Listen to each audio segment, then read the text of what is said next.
de pont entre les Burundais en exil et ceux restés au pays à travers des informations bien fouillées concernant tous les domaines de la vie du pays.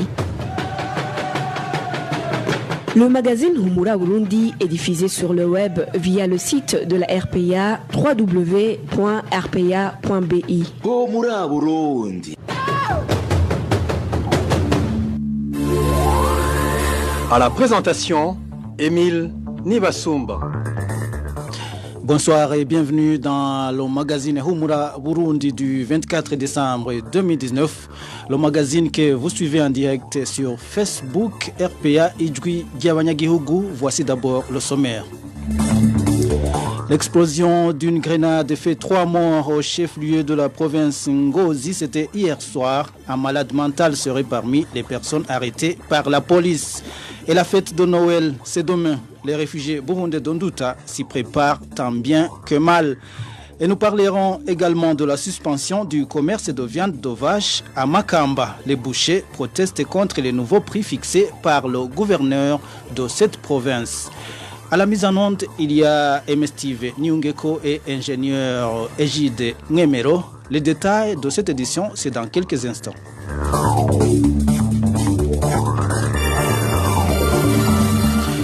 Débutons par la page sécurité. 3 morts et 7 blessés, c'est le bilan provisoire après l'explosion d'une grenade hier soir au chef-lieu de la province Ngozi.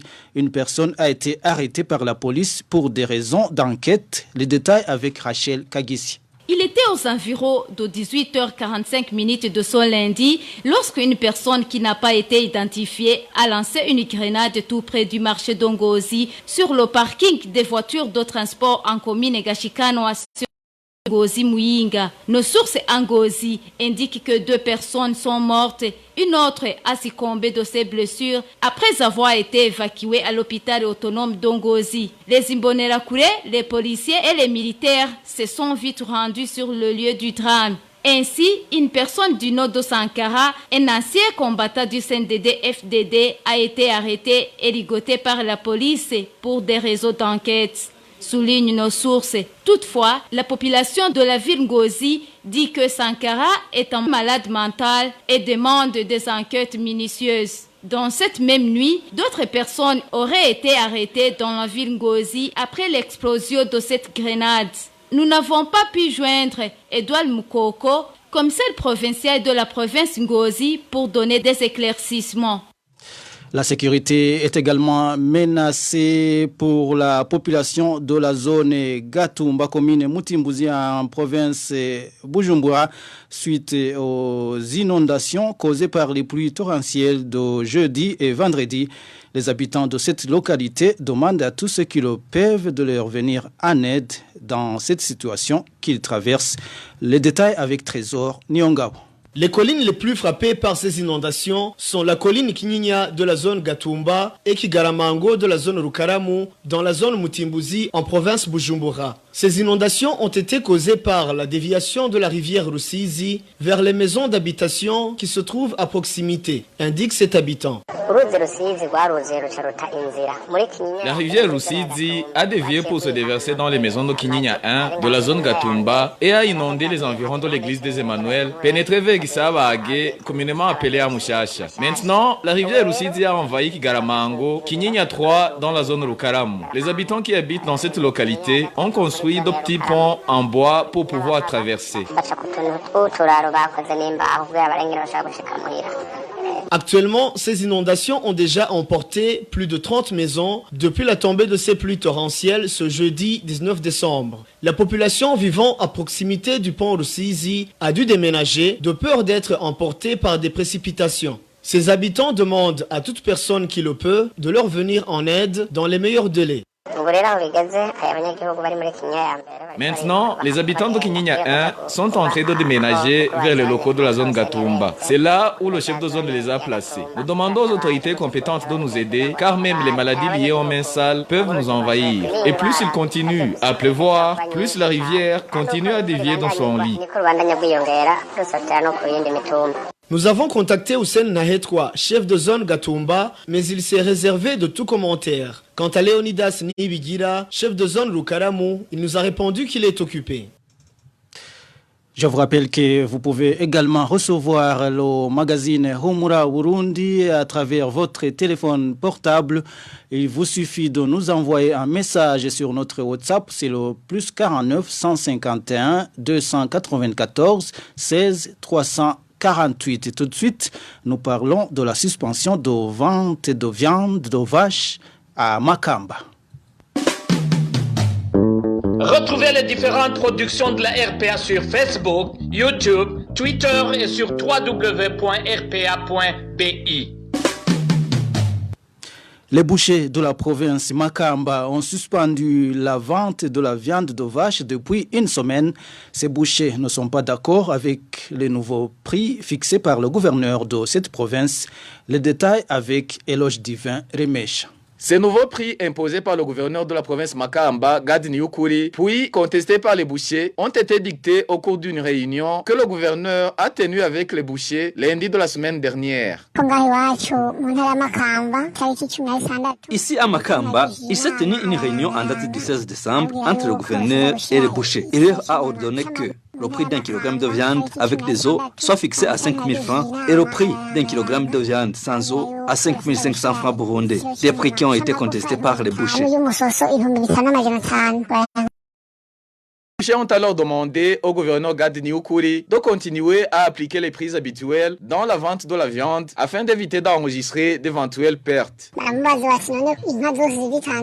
Les bouchers ont expliqué au gouverneur qu'ils achètent les vaches à partir de la Tanzanie au même prix que les autres bouchers des autres provinces. Ils lui ont fait des exemples sur l'état des lieux, des prix dans d'autres provinces. Comme à Rumonge, ils lui ont expliqué que le prix d'un kilogramme est fixé à 6 000 francs burundais, à Kitega et Rutana à 7 000 francs burundais, et que par conséquent, vendre en dessous de ces prix serait synonyme de travailler à perte. Il leur a répondu qu'il est le seul décideur dans sa province et que sa décision est irréversible. Depuis ce jour jusqu'à l'heure actuelle, les bouchers ne vendent que de la viande, des chèvres et de porc.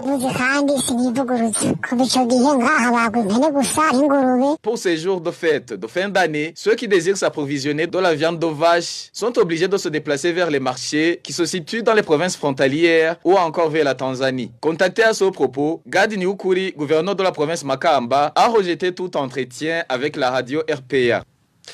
Et comme chaque année, ce 25 décembre, les chrétiens du monde entier vont célébrer la fête de Noël, une fête qui rappelle la naissance de Jésus-Christ chez les chrétiens. Les habitants de la commune Rugombo de la province Cibitoke indiquent qu'ils ne parviendront pas à la célébrer à la manière des années antérieures. Les détails avec Hermès Nibandetsi.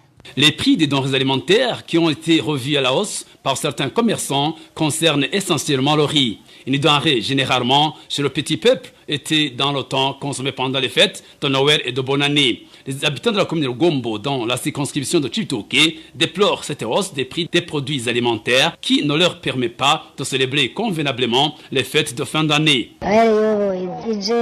La fête de Noël de cette année ne sera pas bien célébrée car nous sommes dans une extrême pauvreté. Nous n'avons rien sauf la famine. Avant, on prenait de la bière, mais maintenant, nous allons boire de l'eau seulement. Il y a de la pauvreté dans les ménages et à cela s'y ajoute la hausse des prix de certaines denrées alimentaires. Ce qui coûtait 1500 s'achète aujourd'hui à 1700, voire 1800. Par exemple, le prix d'un kilo de riz est passé de 1700 à 1900. Donc, c'est vraiment un problème. Les commerçants augmentent les prix comme ils veulent. Et surtout, ils profitent de ces fêtes de fin d'année pour écouler leurs produits. La hausse des prix des denrées alimentaires de première nécessité se manifeste aussi dans d'autres coins du pays. Certains citoyens disent que les pluies diluviennes observées dans ces derniers jours seraient parmi les causes de la flambée des prix, car, explique-t-il, pas mal de champs de diverses cultures ont été endommagés. La fête de Noël, c'est également dans les camps des réfugiés burundais en Tanzanie. Les réfugiés d'Onduta s'y préparent tant bien que mal, malgré les mauvaises conditions de vie. Certains parents sont en train d'acheter des habits pour leurs enfants. La viande de bétail est également disponible pour la fête de demain. Le point avec Vicky Chris Ninheret.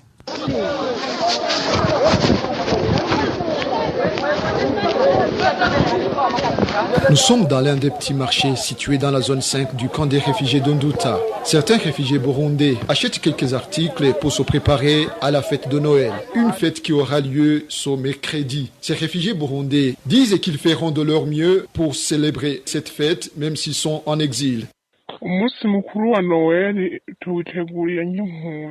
En tant que réfugié, il n'est pas facile de célébrer la fête de Noël de la même manière que lorsqu'on était au pays. Néanmoins, il y a ceux qui essaient de la célébrer à travers l'achat de nouveaux habits et de nouvelles chaussures pour leurs enfants. Les uns et les autres se sont approvisionnés en peu de nourriture variée.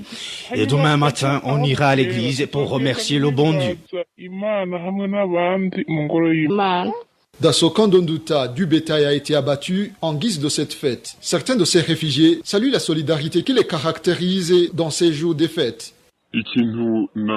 J'ai apprécié l'esprit de solidarité que certains réfugiés ont manifesté dans le camp. Pour ceux qui n'ont pas de l'argent, les bouchers leur ont endetté de la viande qu'ils rembourseront plus tard afin que eux aussi puissent célébrer la fête de Noël. Les réfugiés ont salué cette initiative.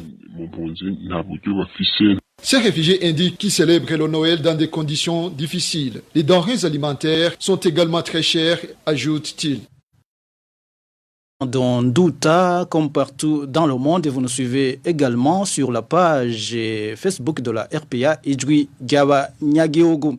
Terminons cette édition par notre série des rétrospectives de l'année 2019.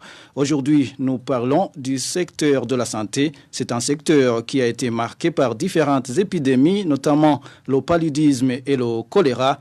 Des mesures de prévention contre l'épidémie à virus Ebola qui fait rage aux pays voisins, la République démocratique du Congo, ont également été prises au cours de cette année. La rétrospective avec Clovis Nyonzima. Vers la fin de l'année 2018, l'épidémie de choléra a été déclarée dans certaines localités de la province de Rumongue et certaines zones de la mairie de Bujumbura. Cette épidémie a été maîtrisée au mois de mars, comme le ministre de la Santé, Tadei Ndikumana, l'a déclaré. Près de 200 personnes atteintes de cette maladie ont été soignées gratuitement. D'autres cas de choléra ont également été déclarés sur 3 collines de la province de Chibitoki à partir du 13 juin 2019, à savoir Munyika 1, Marambo 1 et 2 de la commune Lugombo.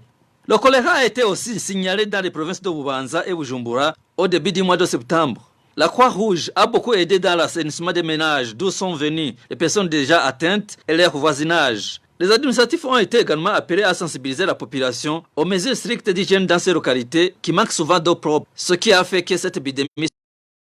L'année 2019 a été également caractérisée par la recrudescence du paludisme dans presque tout le pays. Selon les chiffres du Bureau de la coordination des affaires humanitaires, OCHA, publié au mois d'août, 5,7 millions de Burundais étaient atteints du paludisme, mais le gouvernement n'avait pas voulu déclarer cette maladie comme étant une épidémie.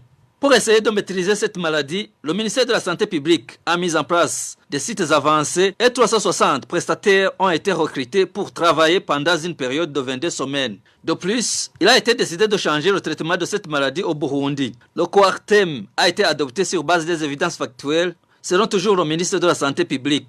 Enfin, une campagne de distribution de moustiquaires imprégnés à travers tout le pays a été lancée le lundi 16 décembre 2019. Des mesures de prévention contre l'épidémie à virus d'Ebola qui fait rage en République démocratique du Congo ont été prises au cours de cette année. Un site de traitement des cas suspects de virus d'Ebola a été installé à Mudubugu, en province de Bubanza, dans la deuxième moitié du mois d'août. Le Burundi a réceptionné le 4 août un kit pour la vaccination du personnel de santé de première ligne. Ont été vaccinés le personnel de santé œuvrant sur les différents points d'entrée, les agents de l'OBR et les agents de police de l'air et des frontières PAF. Cependant, la corruption dans le domaine de la santé expose la vie des Burundais car les contrôles sur les différents points d'entrée sur la frontière burundo-congolaise dans la province de Chibitoki sont, depuis le début du mois de novembre, faits par des agents non ni formés ni vaccinés. S'agissant de la lutte contre le sida, une rupture des réactifs pour le dépistage a été signalée au mois de juin. Le dépistage volontaire a été suspendu. Seul le dépistage systématique a été autorisé dans les structures sanitaires publiques. Les structures privées ont connu un manque de réactifs depuis juin 2019. L'année 2019 a été également caractérisée par la promotion des médicaments de type générique au détriment des spécialités. Lors d'une sortie médiatique au début du mois de mai, le ministre de la Solidarité, Martin Nivyabandi, a fait savoir que les médicaments génériques soignent de la même manière que les médicaments dits spécialités. Déjà, des instructions verbales auraient été adressées aux responsables des districts sanitaires afin que ces praticiens du secteur de santé ne prescrivent désormais aux patients que des médicaments de type générique. Néanmoins, les professionnels de santé estiment que cette mesure est très dangereuse pour la santé publique. Au début du mois de novembre, 42 cas de la rougeole ont été signalés dans le camp des réfugiés congolais de Chichemere dans la province de Chibitoki. Pour contrecarrer cette maladie, les mesures urgentes de prévention ont été prises par les autorités provinciales, notamment la vaccination de tous les enfants de cette province âgés d'une année à 14 ans. Et voilà, c'est par cette rétrospective dans le domaine de la santé que nous mettons un point final au magazine Humura Burundi du 24 décembre 2019. Merci à Steve Nyungeko et à l'ingénieur Ejide Mwemero pour leur collaboration technique. Merci également à vous tous qui nous avez suivis. Passez une agréable soirée. Emile Nwasumba, j'étais à la présentation de cette édition. Joyeux Noël à tous les chrétiens. C'était le magazine Humura Burundi. Un magazine comprend pour relier les Burundais en exil et ceux toujours au pays à travers une information de qualité.